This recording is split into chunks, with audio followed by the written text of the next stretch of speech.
ఒకప్పుడు పచ్చని చెట్లతో నిండిన ఒక అందమైన అడవిలో ఎన్నో జంతువులు సంతోషంగా జీవించేవి.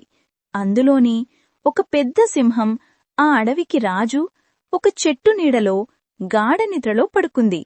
అదే సమయంలో ఒక చిట్టి ఎలుక అల్లరి చేస్తూ పరిగెత్తుకుంటూ వచ్చింది. ఆడుకుంటూ ఎలుక పొరపాటున సింహం మీదే ఎక్కేసింది. సింహం ఒక్కసారిగా మేల్కొని గర్జించింది. ఎంత బాగుంది ఈ మైదానం! ఆడుకోవాలి, జంప్ చెయ్యాలి. గ్రర్!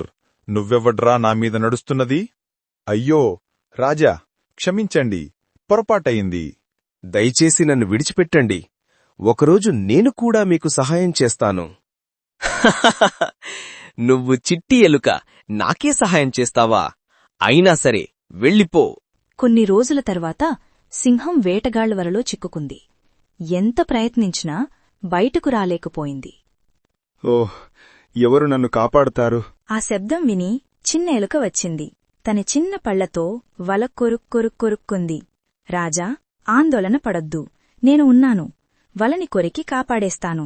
వావ్ చిట్టి ఎలుక, నువ్వు నిజంగానే నాకు సహాయం చేశావు. ధన్యవాదాలు నా స్నేహితుడా.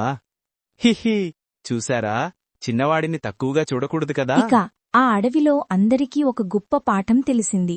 ఎవరినీ చిన్నవారిని తక్కువగా చూడకూడదు. ఎప్పుడో ఒకరోజు వారి సహాయం కూడా మనకు అవసరమవుతుంది. పిల్లలు, ఈ కథలో మీకు నచ్చింది కామెంట్ చేయండి.